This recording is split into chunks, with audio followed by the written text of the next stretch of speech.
economic science is, based on conventional economic theory. For the last 40 years or so, in most of the developed world, certainly in the Anglo-American world, and to a certain extent in other countries, there's been a sort of neoclassical model, which has morphed in some ways into what in America we would consider a neoliberal model, meaning the idea that capital, goods, and people should be able to flow freely around the world wherever it's best for them to do so. These ideas were, really developed in large part at the University of Chicago, sort of brought to fruition by economists like Milton Friedman, who came up with the idea of shareholder value and the notion that companies really only needed to worry about making profits and everything else would sort of take care of itself. And in some ways, this is the surface idea of a deeper idea, which is Adam Smith's idea about the invisible hand. Adam Smith is in some ways the father of modern capitalism, modern market economic thinking. And it's interesting because, we talk a lot about the invisible hand, the notion that if we just let markets operate the way we want them to, that the best and most productive outcome for society will result. That has been the conventional economic thinking in most major universities for the last 40 years. It would be very difficult to be thinking outside of those ideas in economic science and say, be able to get on a tenure track, get your PhD and go on to a big policymaking decision. But those ideas are now being challenged by a variety of people inside and outside the profession. And so I think that the conventional policymaking that you're seeing is actually starting to be sort of poked at by people within the science. I'm thinking of someone like Bob Schiller, for example, who actually came up with the idea that, hey, maybe there's some human emotion at play here. Maybe there are things like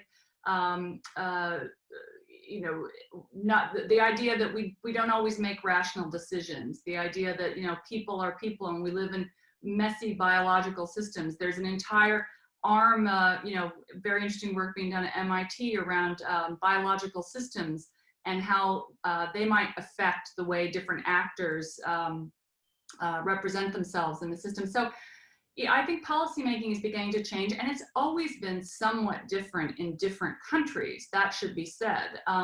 I think America in particular had a propensity for neoliberal economic thinking and policymaking, and it worked well for a certain period of time for the US and for China.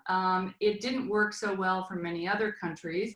There were certain blocks of countries, for example, the social democratic countries in Europe that always made policy decisions somewhat differently and always had different assumptions about how markets should or shouldn't be regulated in order to best serve society. There were, of course, major challenges to the neoliberal economic model. The idea that emerging markets should simply just open themselves up wholesale to US companies, to Western companies, without any capital controls. That was something that was opposed by a lot of people. So policymaking doesn't always fit with science. And to be honest, I never really saw, as an outsider to the profession, but someone that's covered economics and business for 30 years as a journalist, I never really considered economics a hard science. I think that economics has always had a little bit of physics envy. It would like to think of itself as being entirely mathematical, entirely something that could be cooked up in ivory towers and not really tested in the real world. But frankly, as we've found in 2008, as we've just found in the midst of COVID, markets don't always act the way we think they're going to act in the way that the models predict. And of course, mathematical models are always only as good as the inputs that go into them. And there are a lot of people, myself included, that think that many of the assumptions that might have been made in classical models over the last 40 years are going to be faulty going forward because there are so many changes happening to geopolitics, to technological disruption, to the climate. I could go on, but I think we're really on the edge of the post-neoliberal economic world, and I'm very interested to see what that's going to look like.